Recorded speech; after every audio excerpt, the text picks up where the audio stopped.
오늘 시간에는 마태복음 강의 15번째 시간으로서 왕의 권능, 질병과 자연만물을 다스리시는 예수님의 부재 이렇게 해서 말씀을 은혜를 함께 나누기를 원합니다.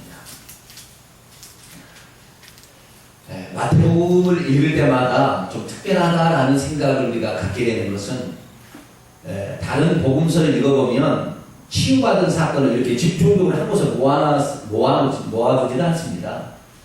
근데 마태복음 5장, 6장, 7장에 예수님이 하신 말씀을 모아다가 이렇게 딱 설교 말씀을 모아다가 딱 놓고 그 다음에 8장, 9장에는 예수님이 치유했던 사건들을 모아다가 이렇게 놓아요. 그런데 실제 사건을 이렇게 모아서 즉시 일어난 것은 아니었어요. 각기 다른 사건들이었는데 이것을 이렇게 편집했던 이 마태가 이렇게 모아서 이렇게 편집을 해놓은 거예요. 그러니까 이것은 상당히 의도적인 그 작자의 의도성이 좀 가미되어 있는 거죠. 그렇다고 해서 마태가 없는 말을 지어낸 건 아니죠. 예수 그리스도께서 하시고 있는 이야기를 마태가 이렇게 귀로 들어서 다 기록한 건 아니잖아요. 특히 요한복음 가서 읽어보면 요한은 예수님께서 자세하게 무슨 얘기를 했던 것을 다 알고 있어요. 근데 어떻게 그걸 알 수 있어요? 그리고 그가 나중에 수십 년 지난 다음에 글을 쓰는데 그때 토시 하나 안 틀리고 그것을 기록할 수 있을까요? 불가능합니다. 어떤 현장은 생각이 나죠. 그때 무슨 일이 있었더라 라는 정도 큰 사건은 기억이 나지만 그때 토시 하나 무슨 말하는데 이거 성경이 그렇잖아요. 이거 1.1도 틀림없다는데 잘못 기록하면 어떻게 됩니까? 그렇기 때문에 이것은 성령께서 가르쳐주지 않는 한, 성령의 감동이 없는 한 이건 절대 기록할 수 없는 거예요, 사실. 그러나 하나님께서 그 사람의 학식과 지식과 배경과 어떤 것을 다 이용하셔서 기록하도록 허락하신 게 있어요. 그래서 이 마태복음에 기록한 이 치유의 사건들도 뭉뚱그리 모아가지고 이렇게 얘기했고 순서도 앞뒤가 좀 바뀐 것도 있어요. 마가복음이나 누가복음이나 요한복음은 순차적으로 기록이 되어 있습니다. 이렇게 순차적으로 기록이 되어 있으나 이 마태복음만큼은 순차적으로 기록하지 아니하고 어떤 사건을 집중적으로 조명하며 기록하고 있다는 사실을 우리가 알 수 있는 것이죠. 그렇기 때문에 이 하나님께서 특별히 마태복음을 맨 앞에 성경의 복음서의 맨 앞에 또 두게 하신 것도 하나님의 섭리 가운데 된 거죠. 그래서 이 마태복음을 읽게 되기 때 왜 이 마태를 통해 하나님께서는 그 마태가 이렇게 쓰도록 허락하셨을까를 생각을 해봐야 된다는 거예요.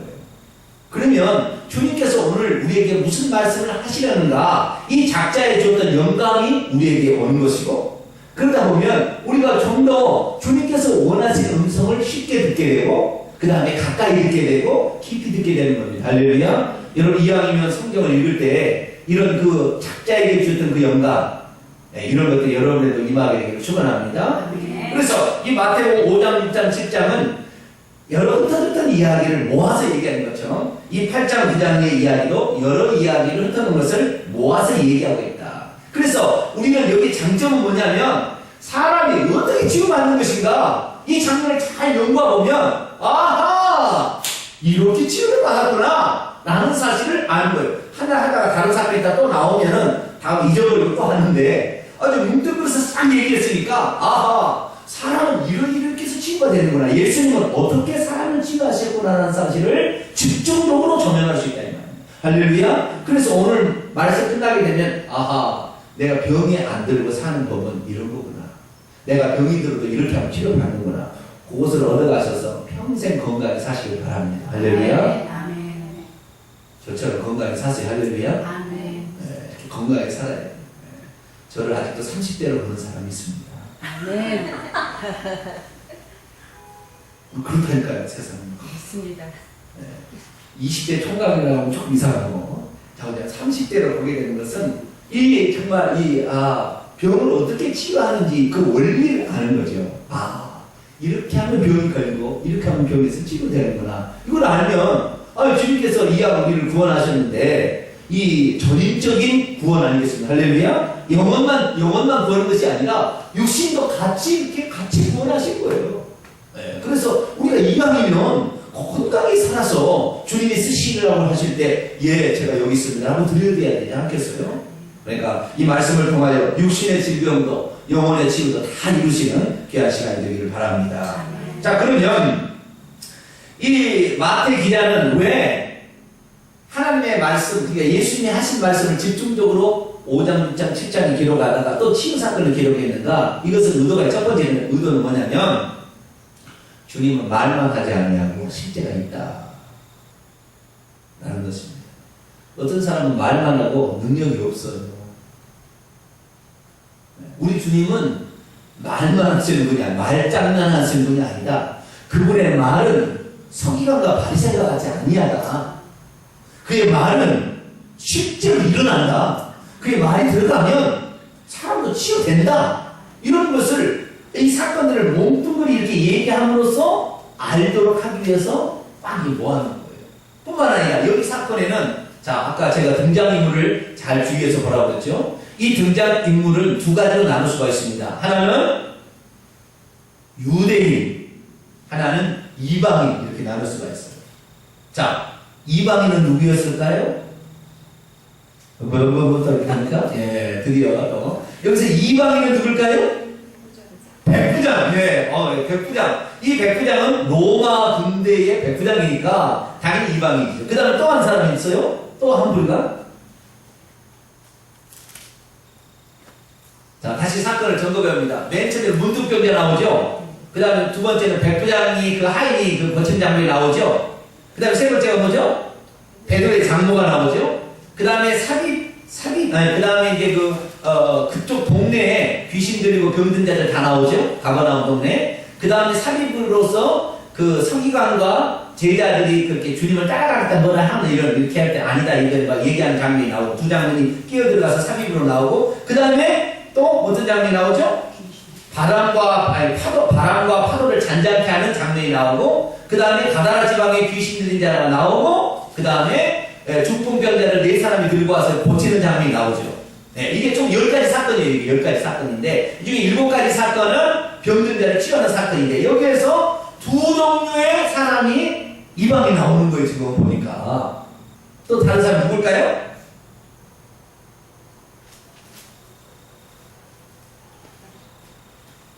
잘 모르시죠? 짚어보세요. 뭘까요? 가다라 지방의 귀신 들린 자 2사람. 이들의 직업이 뭐였죠? 이 동네 직업이? 돼지 치는 거. 유대인들은 돼지를 쳐요, 안 쳐요? 안 치죠. 부정한 동물이니까. 네, 돼지를 치다. 그 동네 수입원은 뭐였어요? 돼지를 치는 거였어요. 그때 당시에 귀신이 그 사람에서 나가가지고 2,000마리나 되는 돼지떼가 몰사하잖아요. 네, 마가복음에 이게 나오면 2,000마리가 된다고 나옵니다. 여기는 2,000마리가 아니라 수만, 많다고만 나오는데, 자, 우리가 이 돼지 2,000마리가 죽는 거예요. 이건 거기 수입원이 돼지떼였어요. 그러니까 여기는 이방인입니다. 아시겠죠? 그래서 이 본문을 통하여 하나님께서 치유의 기적을 이렇게 베푸시게 되는데, 맨 처음에는 유대인을 기록했죠. 문둥병자, 나병 환자. 이 나병 환자는 유대인이 아닌지 어떻게 알아요?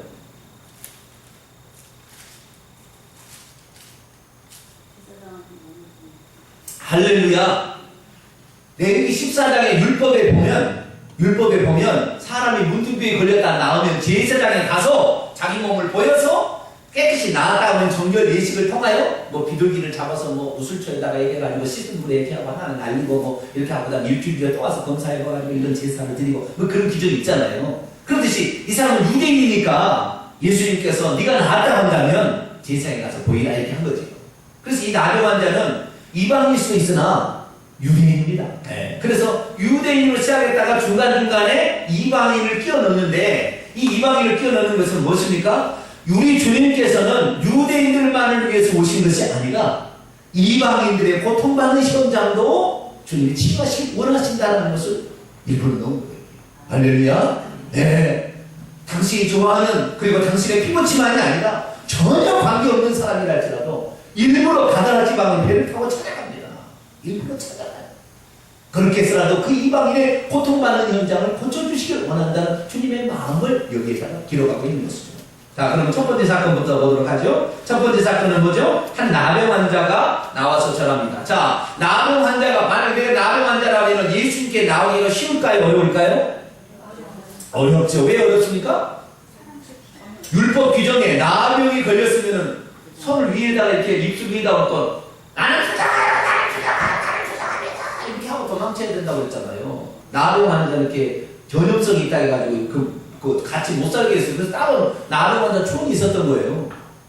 근데 이 지금 나병 환자가 느닷없이 나온 거예요. 느닷없이 나오기는 어떻게 했어요? 얼마나 이 나병 환자가 마저 죽을 각오가 난 거예요.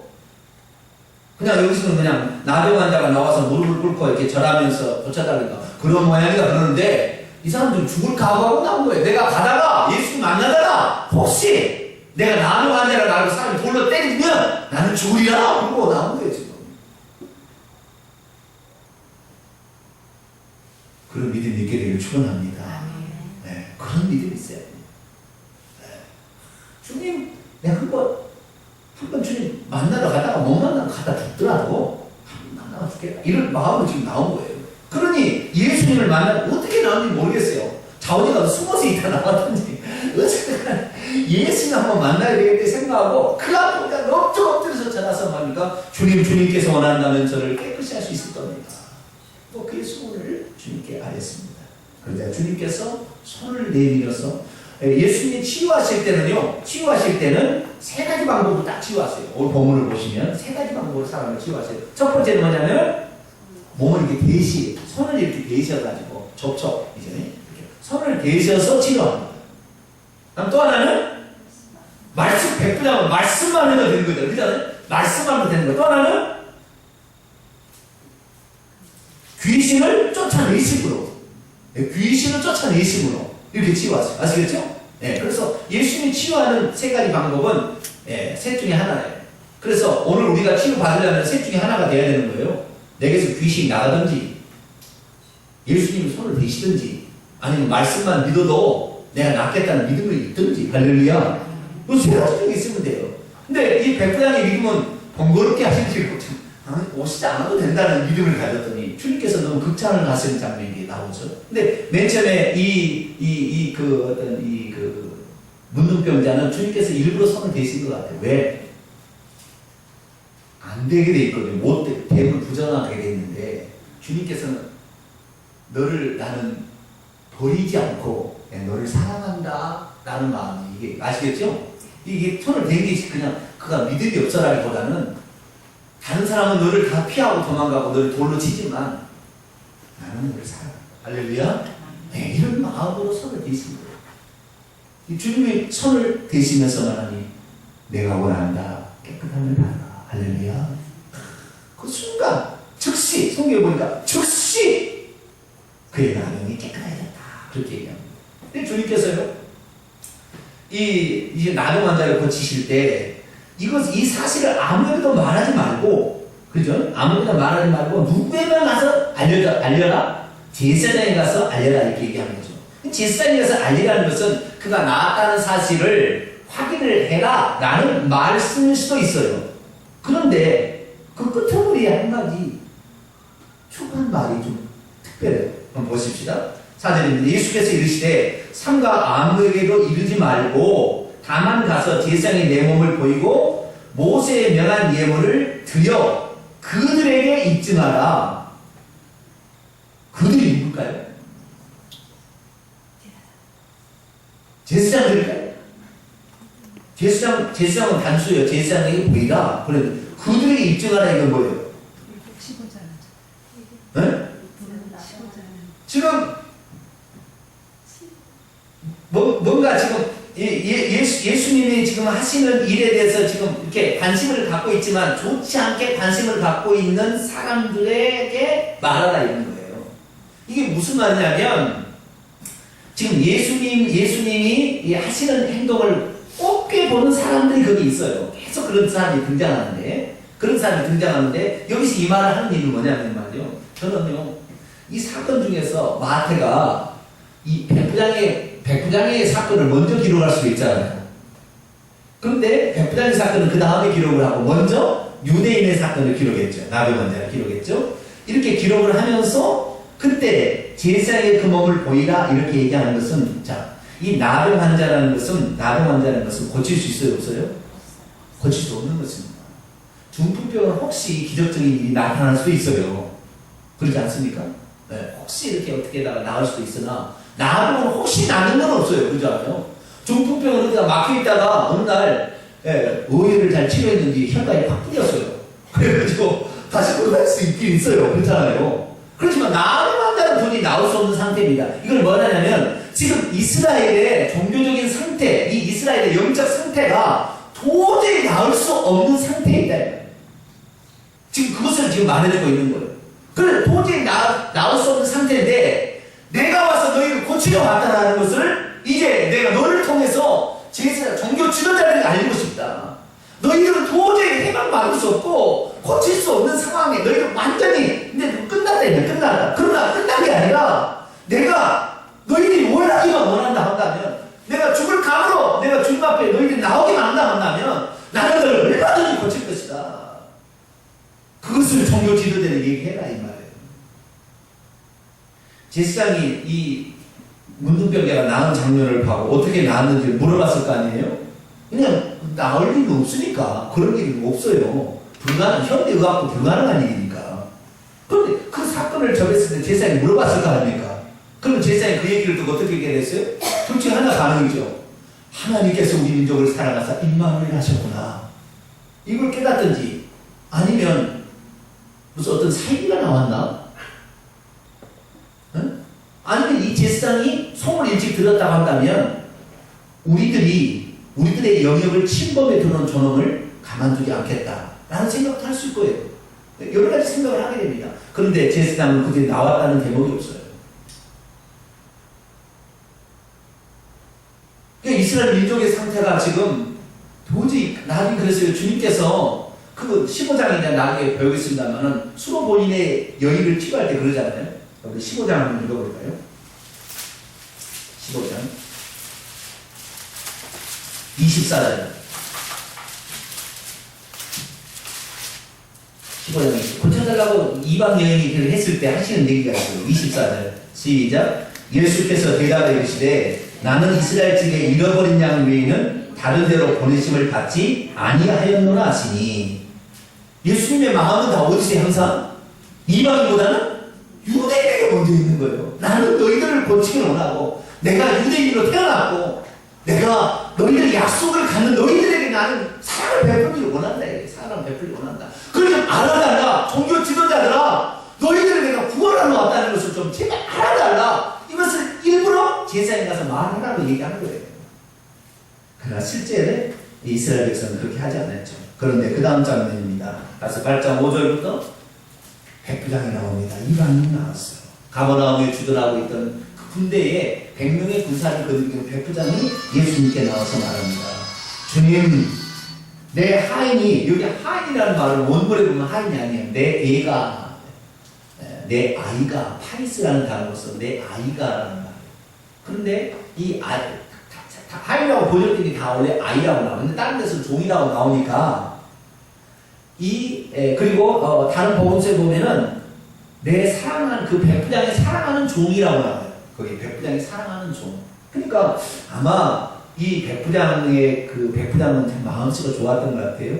왜냐하면 다른 복음서에 보게 되면 유대 민족을 사랑하여 가버나움 회당을 지어준 자라고 나오거든요. 뿐만 아니라 거기에 있는 그 아이, 자기 집에 있는 종을 꼭 자기 자식처럼 이렇게 대했던 것 같아요. 아니 그때 당시에는 돈 주고 사람을 사고 버리는 거 아닙니까? 중풍병이 걸렸으면 버려버리고 또 종 하나 사면 될 거 아니에요. 그런데 그 중풍병으로 죽어가는 그 아이를 보고 예수님께 나온 거예요. 그래가지고 간청하는 거죠. 내 아이가 중풍병으로 몹시 괴로워하니 오셔서 그 아이를 고쳐달라 이렇게 얘기했어요. 그랬더니 주님께서 뭐라고 하냐면은 내가 가서 고쳐주리라 그랬어요. 근데 여러분 이 백부장은 유대인과 이방인의 이렇게 관계를 이렇게 잘 아는 사람이에요? 전혀 모르는 사람이에요? 잘 아는 거예요. 유대인들의 법도도 잘 아는 사람. 그런데 주님께서 고쳐주십시오 했을 때 고쳐주리라. 내가 가서 너희 집에 가서 내가 고쳐주리라. 그 말에 이 백부장은 생각했어요. 어떻게 생각했냐면 유대인하고 이방인이 교제하는 것을 유대인들은 좋아한다 안 한다? 안 한다. 근데 그분이 그분이 혹시 내 집에 와서 고쳐줌으로 말미암아 그분이 사람들로부터 왕따를 당하거나 어떤 문제를 사람들로부터 일으키게 된다면 내가 그분에 대해 요청을 했는데 그분에게 피해를 안겨드릴 수 있다는 생각을 하게 된 거죠. 그래서 가서 고쳐주리라 그랬을 때 이 백부장은 뭐랍니까? 아닙니다. 오시지 않아도 돼요. 당신이 고쳐줄 마음만 있으면 됩니다. 말씀만 하셔도 됩니다. 라면서 자기가 지금 하고 있는 일을 얘기하는 거예요. 내 밑에는 부하들 100명도 있고 종들도 있다. 부하들은 이리 가라면 이리 가고 저리 가면 저리 가고 내 종들도 이것을 하라고 하고 나에 위에 상관이 있어서 그 상관이 나에게 뭐라고 하면 합니다. 이게 뭡니까? 이 말에 권세가 있다는 거예요. 그렇지 않습니까? 말에 권세가 있잖아요. 그러면 병의 고침 같은 것도 말에 권세가 있어야 돼요. 권세가 있기 때문에 이게 가능한 거라고요. 그런데 이 백부장이 하는 얘기가 주님께서도 말에 권세가 있으시니 그러니까 자기는 지금 예수님을 누구로 보냐면 자기의 상관의 상관으로 본 거예요. 이 믿음이 그런 거잖아요. 그래서 당신이 나에게 말씀만 해도 됩니다 라고 얘기한 것은 나도 상관이고 내 밑에가 있지만 당신은 나보다 돈 없습니다. 근데 원래 백부장이도 그 지배하는 지배층이지 그 밑에 사람이 상관이 될 수가 없는 상황이잖아요. 근데 이 백부장은 자신의 하인을 사랑하는 마음으로 기꺼이 자기 자신을 위치를 내려놔버렸어요.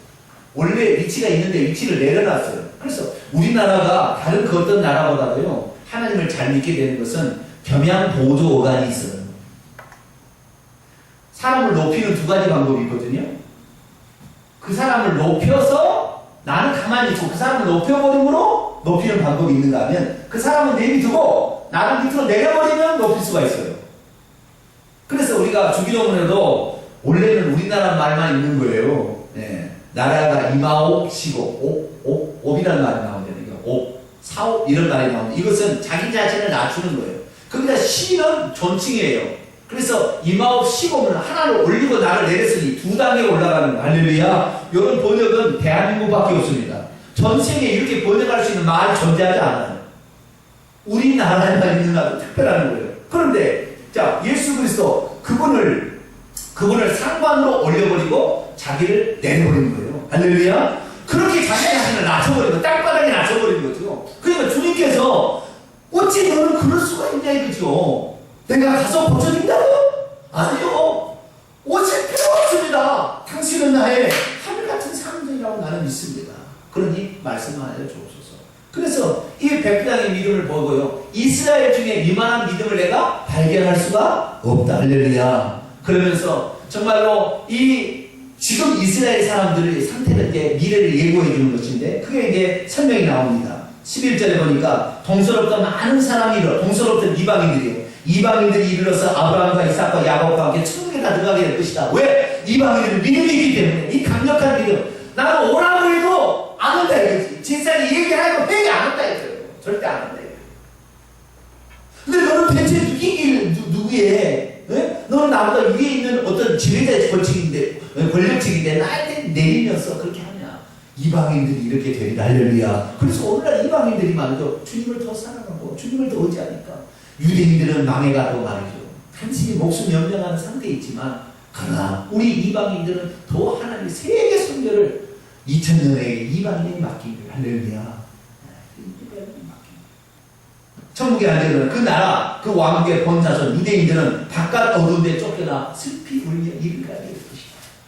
내 사랑하는 마음은 유대인에게 있지만 너희들이 나를 거절하니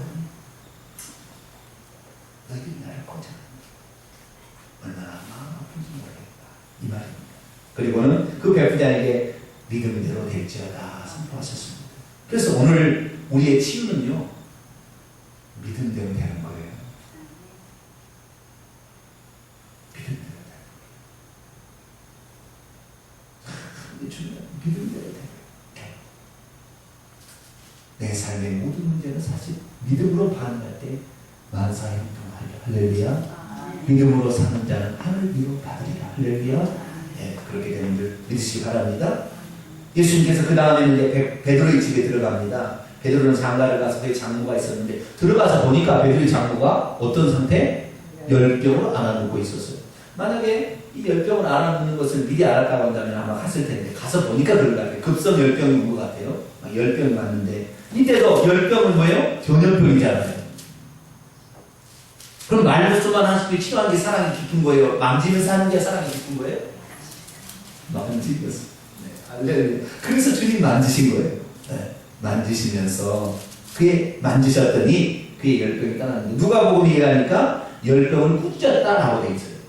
누가복음에 평행 본문을 보면 그러니까 손을 만지시면서 열병을 떠나가라! 라고 명령을 거기에 했다는 것이잖아요. 그죠? 열병을 떠나가라! 하고 명령을 했다는 거죠. 그러니까 열병이 떠나가고 그의 즉시 일어나서 또 예수님께 수종을 들었습니다. 이 사실을 보고 있던 가버나움의 이 베드로의 집에 구경꾼자들이 다 나가서 병든 자, 귀신 들린 자 데려왔더니 예수님께서 그들을 다 치료하셨는데 이렇게 하신 이유가 어디 있느냐? 그것은 바로 17절에 이것을 이루기 위함이다 합니다. 자, 한번 읽어보시죠. 시작. 이는 선지자 이사야를 통하여 하신 말씀에 우리의 연약한 것을 친히 담당하시고 병을 짊어지셨다 함을 이루려 하시리라. 아멘. 예수님께서 이렇게 우리의 연약하고 우리의 병든 것까지 다 담당하려는 이사야의 예언을 이루시기 위해서 예수님이 이렇게 우리의 병든을 치료하셨다는 것을 말합니다. 그리고 이제 중간에 배를 타고 이제 갑니다. 18절에 보니까 배를 타고 건너편은 누가 기다리고 있죠? 아까 이제 벌써 이거죠. 건너편에 누가 기다리고 있죠? 귀신 들린 자 둘이 무덤 사이에서 이렇게 기다리고 있어요. 가다라 지방이 기다리고 있었잖아요. 주님께서는 그 고통받는 이방인의 상태를 보시고 그리 가려고 했어요. 가려고 딱 하는 순간에 그때 두 사람이 뛰어들어가서 먼저 얘기를 하는 거예요. 하나는 한 서기관이 나왔죠. 선생님, 내가 어디로 가든 나는 선생님을 따르기 원합니다. 그랬더니 예수님께서 말하기를 영도 불이 있고 공중의 새도 거쳐가시되 인자는 너희들 것이 없다. 이 말은 무슨 말이냐면 한 서기관이 주님이 하시는 말씀을 딱 들어보니까 참 훌륭한 선생님 같아요. 그래서 내가 당신을 선생님으로 이렇게 모시고 내가 그의 제자로 살기 원합니다라고 얘기한 거예요. 예, 주님이 말씀하셨습니다. 나를 따르는 것이 편한 것이 아니어도 괜찮느냐? 여우도 밤이 되면 거처가 있어서 집으로 들어가고 공중에 나는 새도 자기 집으로 들어가는데 내가 이 땅에 유대인들을 사랑해서 유대인들을 위하여 왔지만 유대인들은 나를 죽이려고 달아들었어. 내 의지할 때 하나도 없는 나의 상태가 이게 바로 나의 상태인데 네가 나를 그래도 따를 수 있느냐? 다른 말로 표현하자면 네가 나를 따르다가 괴롭힘을 당하고 고난을 당한다 할지라도 기꺼이 이것을 감내할 수 있느냐? 물어본 거죠. 그때 서기관이 아무 말이 없어요. 뭐라고 하던 것 같아요. 그러니까 여러분 이 사건을 통해서 우리 주님이 하신 얘기는 주님의 부르심을 우리가 받았을 때에 함부로 내가 주님을 위해서 뭐 하겠다고 이렇게 함부로 결단하는 것은 그렇게 옳지 않다는 것을 우리가 말해줍니다. 너무 쉽게 이 사람은 생각했어요. 그리고 이 사람이 주님을 부를 때 뭐라고 불러요? 주여라고 불렀습니까? 그동안에 계속 주여 주여라고 나왔어요. 어떤 사람, 그죠? 주여 주여라고 나왔습니다. 나의 주인이여라고 고백했다는 거예요. 이 사람은 나의 선생, 랍비 정도로 생각한 거예요. 너는 나를 랍비 정도로 생각하고 따라서는 너는 중간에 포기한다. 나의 제자가 되는 것이 그 정도가 아니다. 나는 선생님이 아니라 너가 목숨을 버릴 만큼의 준비가 되어 있어야만 가능하다. 그러니 다시 한번 신중히 생각해 봐라. 이렇게 얘기하는 거예요. 그 다음에 21절 보니까 제자 중에 이제 주님을 따른다고 이제 이미 결정한 사람이에요. 결정했던 제자 중에 한 사람이 와서 주여 나를 먼저 가서 내 아버지를 장사하게 허락하고 그리고 주님을 따르기를 원합니다. 이렇게 얘기했다는 거예요. 그러니까 지금 이 부친이 자기 아버지가 지금 병들어서 죽어가고 있는 거야. 죽지는 않았어요. 원문에 보면 죽지는 않았고요. 죽어가고 있어요. 그러니까 이렇게 해서 주님을 따라보니까 그래요. 나는 어떤 일이 있어도 주님을 따를 거예요. 라고 생각한 사람이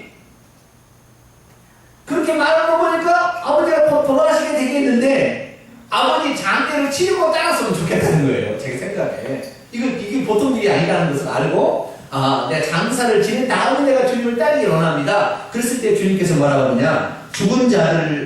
그들의 죽은 자들을 장사하게 하고 죽은 자들이 그들의 죽은 자. 죽은 자들은 어떤 자들일까요? 영이 죽은 자들이겠죠. 그 중에서 그들의 죽은 자는 뭐예요? 곧 제자의 아버지죠. 그죠? 육체가 죽은 자. 그죠? 육체가 죽은 자. 영이 죽은 자들로 하여금 육체가 죽은 자들을 장사하게 하고 너는 나를 따르라. 이게 뭐냐면요. 내가 주님의 부르심에 확실히 내 마음에 타묻혔어요. 주님이 너 이 길을 걸어야 된다라고 주님의 부르심이 마음에 탁 이렇게 왔으면 그 어떤 일보다도 그 주님의 부르심에 즉각 임해야 된다는 거예요. 그걸 우리에게 말하는 어떤 우선순위보다 그게 한다는 걸 우리에게 말해주는 것입니다. 그래서 우리가 하나님 앞에 저도 마찬가지예요. 저도 주의 종이 되는 길을 제가 막 가고 싶어서 간 것은 아니었어요. 그러다 보니까 제가 목사 안수를 받고도 한 5년 이상을 제가 교사를 할 거냐. 난 참 교사의 은사가 있거든요. 국어 선생님으로서 아이들을 막 많이 사랑할 수 있고 전도할 수 있어요. 아이들 때는 이 선생님이 훌륭한 선생님이면 우산이 될 수 있어요. 그때 우리 주님을 소개하면 되겠다. 나는 그런 마음이 있어가지고 이 애들에게 그렇게 해야 되겠다. 이런 마음을 내가 가졌는데 주님께서는 자꾸 이쪽 길을 가라고 주의 종의 길을 가라고 자꾸 내가 그럼 교목이라도 해볼까 막 이런 마음이 있었던 거예요. 그러다가 어느 날 제가 한 사건이 있었어요. 그 사건은 내가 하나님께 이렇게 했거든요. 숭실대학교 교목자리가 나가지고 내가 가려면 그때 하나님께 했어요. 하나님 내가 이번에 두 사람이 딱 그 경선에 올라갔는데 내가 나하고 다른 사람이 있었어요. 근데 내가 이렇게 해보겠습니다. 그래서 주님 이렇게 해가지고 만약에 제가 떨어진다 그러면 하나님의 부르심이 교사는 아닌 줄 쳤고 이제는 죽으나 사나 주의 종의 길을 가겠습니다. 라고 한 거예요. 근데 뭘 던졌느냐? 거기에 있는 뭐 숭실대학교 뭐 이사장 뭐 다 와 있어요. 현재 교장 다 와 있다고. 그분들이 내 이력을 쫙 보더니 정말 마음에 든다고 그러더라고요. 그리고 그 앞에서 꼭 뽀뽀뽀처럼 얘기를 해요. 보니까 얘기를 하고 있는데 제가 딱 제가 그동안에 주님의 길을 걷느라고 주님의 훈련을 받느라고 제가 아직까지 전세 자금이 충분치 않습니다. 그러니까 만약에 제가 우리 여기 학교에 얘기한 제가 아이를 이렇게 내가 사랑하고 이렇게 내가 길러낼 꿈이 있습니다. 제 말씀을 들어보면 내가 가짜인지 진짜인지 여러분 아실 겁니다. 근데 내가 한 가지 소원이 있으니 내가 아이들하고 살 집을 전세를 살 집을 마련해 주십시오. 그럼 내가 여기 와서 이 학교를 세계적인 학교로 한번 길러보겠습니다. 그렇습니다. 그 통보가 뭐라고 하는지 아세요? 저를 안 뽑았어요. 다른 사람 뽑았어요. 다른 사람 몇 개월도 못해서 그만두더라고요. 그 사람들이 보통 사람들이 아니었던 것 같아요. 그런데 자우지가 내가 그 사건을 딱 하고 내가 딱 접었어요. 지금은 교목 간다는 얘기 그 다음부터 한 번도 안 하죠. 내가 죽으나 사나 나는 여기서 합니다. 그리고 지금 그렇게 가고 있어요. 하나님께 한 번 어떤 일을 결단하면 즉시 결단해요. 근데 어느 날 제가 대연사역을 해보니까 주님께서 그때 나를 불러가고 대연사역이 나왔어요. 그때 주님께서 너를 불렀다 이렇게 얘기하시고 그렇구나. 주님의 부르심이 있을 때 그 즉시 이렇게 따랐을 때 하나님께서 역사하는 그래서 그 다음부터 제가 바꿔지는데 최근 들어와서는 더 많은 이런 생각들이 있어요. 그래서 요즘에는 더 많은 확신으로 가고 정말 이렇게 가고 있는데 여러분들도 주님께서 뭘 원하실 때는요 거기를 우선순위로 두세요. 할렐루야. 그러지 않으면 하나님 역사하심이 덜하는 것 같아요. 그래서 이 친구에도 그런 얘기 했었다는 것이고요. 그 다음에 바다에 사건 있잖아요. 이제 호수 건너편으로 가야 되니까 갈릴리 바다를 건너편으로 가야 돼. 저 가다라처럼 하는데 풍랑이 막 일어나서 배가 뒤집힐 밑에 있어요. 그런데 예수님은 뭐하고 있더라? 주무시고 있더라. 여러분 귀신들을 해보려면 요 정도 믿음은 간은 있어야 돼. 대포가 있어야 돼. 대포가. 예? 풍랑이 일어나도 주무실 수 있어요. 나는 그 주무실 수 있다는 이 장면을 통해 두 가지를 합니다. 하나는 얼마나 피곤하셨을까. 그렇잖아요.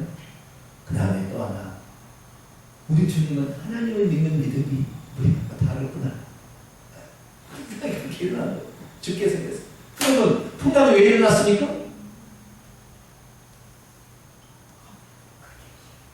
갈릴리 호수가요. 갈릴리 호수가 지면에서 말해 그 수면에서 마이너스 213m 아래에 있습니다.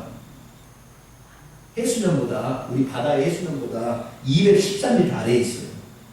그리고 헐몬산이라는 엄청난 큰 산이 있는데요. 거기에 지금도 빙하에 얼음이 있어요. 눈이 안 녹아요. 맞는 소리예요. 그런데 이 낮은 곳으로 찬바람이 일기 시작하면 이 따뜻한 기운하고 만나면서 돌풍이 일어나서 이 갈릴리 바닷가에서는 갑작스러운 돌풍이 많이 일어난다. 자연현상일까요? 여러분, 우리는 여기에서 바람과 바다를 어떻게 예수님께 잔잔하게 하셨죠? 꾸짖어서 바람과 바다야 잔잔하라 라고 꾸짖어서. 바람과 바다가 귀가 달렸습니까? 귀가 달렸어요? 자, 열병을 꾸짖었다고 해야 되나요? 병이 귀가 달렸습니까? 귀가 달렸어요? 안 달렸어요? 안 달렸죠. 그럼 주님께서 왜 지금 그 바람과 바다를 꾸짖으셨는지, 왜 돌풍이 일어난 이유는 확실합니다. 왜? 주님께서 지금 어둠의 세력들을 몰아내기 위해서 가고 있다 이 말이죠. 그렇기 때문에 벌써 귀신들이 알고 예수님이 가는 데를 못 가게 막기 위해서 지금 바람과 풍랑을 일으킨 거예요. 그러니까 주님께서는 그 바람과 파도의 뒤에서 배후에 역사하고 있는 영들을 알고 있었던 거죠. 할렐루야. 그런데 그들은 예수 그리스도 앞에 무릎을 꿇을 수밖에 없었어요. 왜? 예수님의 공생이 시작할 때 이미 사탄하고 싸워서 그의 백방을 이겨버렸거든요. 바알세바를 딱 지배해버리고 그 밑에 쫓다 보면 예예예 해야 되거든요. 나에게 가나라 지방에 갔을 때 그 귀신들이 나와서 살려달라고 하잖아요.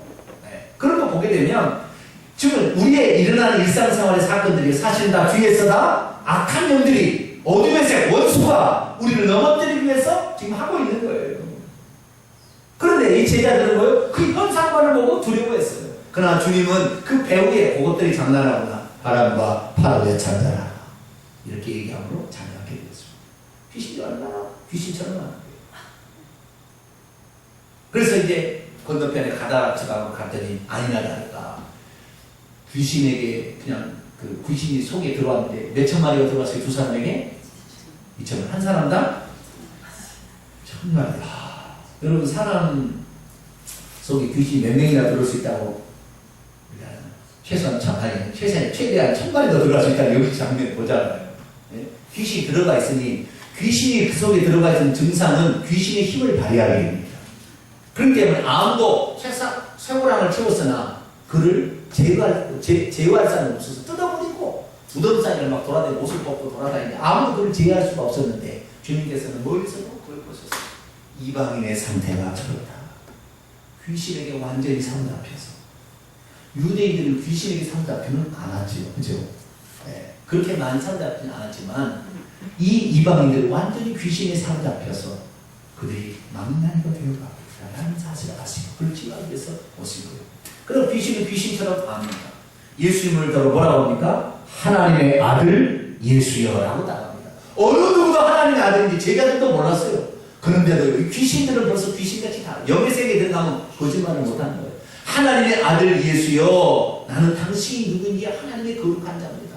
그렇게 고백하면서 때가 이르기 전에 우리를 괴롭히려고 왔습니다. 때가 이르기 전에 그들 자기들은 무적이 들어간다는 걸 알았어요. 그럼 귀신들은 벌써 주님이 오시게 되니까 하나님의 나라가 이 땅에 임하게 될 것이고 때가 이르게 되면 무적이 들어간다는 걸 다 알고 있기 때문에 무적이 들어가게 되면 우리를 쫓아내시려고 하신다면 저 돼지 떼라도 보내주십시오.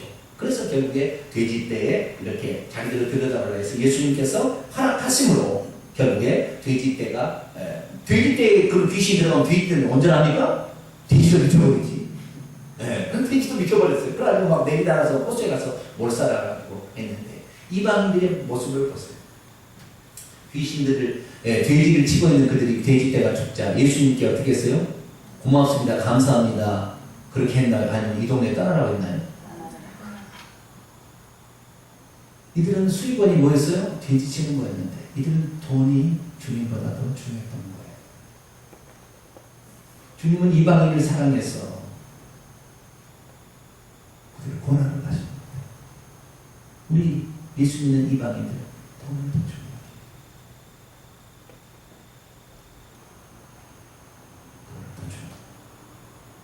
이게 바로 우리 이방인의 모습. 가라고, 가라고. 다 그 얘기를 들은 사람이에요. 가라고. 제발 이 집안에서 가라고. 우리는 주님을 선택하고 돈을 버리시기 초라합니다. 그래서 다시 배를 타고 가방하고 다시 왔어요. 그랬더니 예수님의 소문을 듣고 또 많은 사람이 기다리고 있는데 그 중에 한 중풍병자를 두고 있는 사람이 있었는데 이 사람이 중풍병자 친구들이 보니까 도저히 예수님 앞에 그 얘기를 못 데려갈 거니까 예수님 집에 비건 집에 지붕을 뚫고 그 밑으로 이제 침상을 달아 내려. 그랬더니 주님께서 그에게 내 죄사함을 받았느냐 선언하십니다. 세 눈을 뜨고 옆에서 지켜보고 있던 그 강국자들의 이 보낸 사람들이 어떻게 지가 죄사함을 선포하느냐. 하나님 위에는 죄사할 수 없다라고 수근수근거릴 때 그 마음의 생각을 아시고 야 여러분 죄사함을 받았느냐 선포하는 것과 내 자리를 들고 걸어가는 둘 중에 어느 것이 더 쉽겠습니까? 보이지 않는 것은 아무리 말해도 그거 나타나지 않으니까 죄사함을 받으라고 하는 말이 더 쉽지 않겠습니까? 왜? 그것은 증상은 안 나타나도 알 수가 없잖아요. 그래서 내 자리를 들고 걸어가라. 그렇게 하는 것은 안 나타나면 이것은 개망신이잖아요.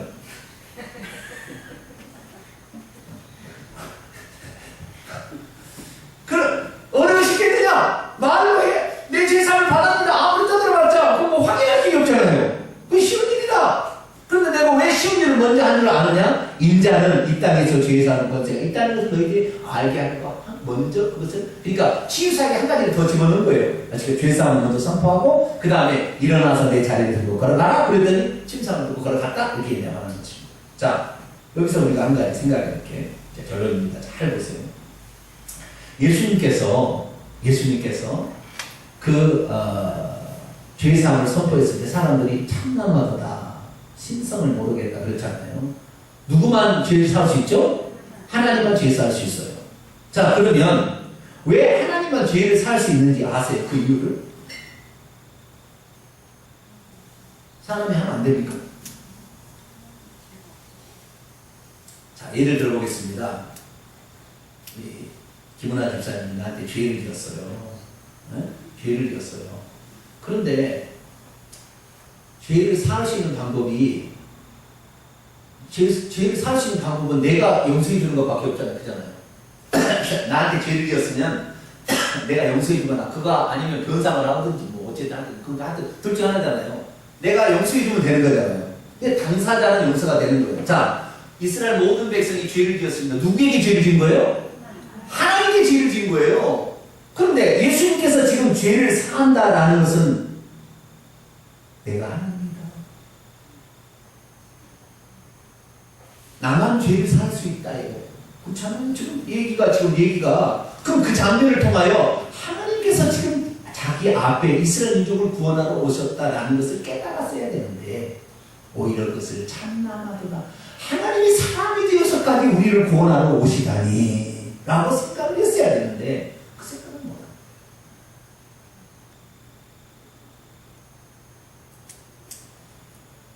시간이 많이 흘러가지고 이건 다음에 좀 더 하도록 하고요. 자 이제 마지막 결론입니다. 자 오늘은 다 치유 사건을 계속 얘기했어요. 근데 치유 사건을 돌아보니까 뭘 알 수가 있냐면 예수 그리스도께서 귀신을 쫓아낼 때도 병이 나고 내 죄사함을 받았느니라 하는 말을 통해서도 병이 나왔어요. 그죠? 그러면 결국에 요한복음 5장에 그 베데스다 목가에 그 거칠 때 네가 더 심한 것이 생기지 않도록 다시는 죄를 범지 말라 그런 얘기를 또 해주십니다. 그럼 종합해 보면 뭐냐면요. 우리가 오늘 질병에 걸리고 고통을 받는 것은 다 근원이 어디 있다? 바로 앞을 따지자면 귀신들의 영향하에 있다는 것이고 좀 더 깊이 따지면 죄가 있다는 것입니다. 자 거꾸로 합니다. 우리가 건강해지면 죄를 안 지면 되는 거예요. 결국에.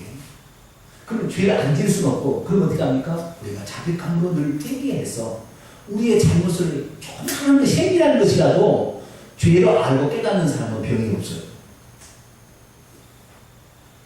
조그만 것이라도 죄로 알고 하나님께 나 이거 잘못했습니다 하는 사람은 병 없다는 거예요. 왜? 그 근원을 추적해보니까 그렇다는 거예요. 죄 때문에 귀신이 그 사람을 들어와서 역사하는 건다니까요. 그러니까 우리가 참 근원적인 모든 것은 다 들어가 보면 결국에 우리가 범죄함으로 말미암아 결국에 질병도 우리에게 역사하는 것이고 귀신도 우리에게 역사하는 거예요. 오늘 왜 우리가 건강하게 살 수 있는 방법, 비결은 다른 게 있잖아요. 우리가 하나님의 말씀에 불순종하는 죄가 되는 거예요. 어쩌면 내가 하나님 말씀대로 살아버리나. 할렐루야. 어쩌면 내가 주님 말씀대로 살아버리나. 이렇게 하는 사람에게는 병이 없다는 거예요. 결국에. 그래서 오늘 내가 병이 많다는 것은 내가 주님 앞에 거역하는 게 많은 거예요. 지금. 사실 내가 주님 앞에 거역하는 게 많은 거예요. 남들은 나를 훌륭하다 하지만 내가 거역하는 게 많은 거예요. 하나님 앞에 지금. 그걸 회개해야 됩니다. 할렐루야. 그걸 회개해야 병이 다 낫는 것이지 그걸 회개하지 않고 병이 날 수는 없어요. 저나 여러분이나 주님 앞에 나올 때마다 주님 내 죄를 보게 하시고 작은 것이라도 내 죄를 회개해서 내가 건강하게 사는 것 그것도 도움을 따르는 축복입니다. 이렇게 깨끗한 상태가 돼야 주님 오시는 날 점과 흠과 티가 없이 주님 앞에 서지 않겠습니다. 그냥 주님 말씀 드리면 살아보려고 몸을 훔치시고 생명의 성령의 법처럼 성령께 내 자신을 위탁해서 하나님의 뜻대로 살려고 몸부림치는 것 우리 자신을 건강하게 사시게 되기를 축원합니다. 아멘. 기도하겠습니다. 거룩하고 자비로우신 하나님 아버지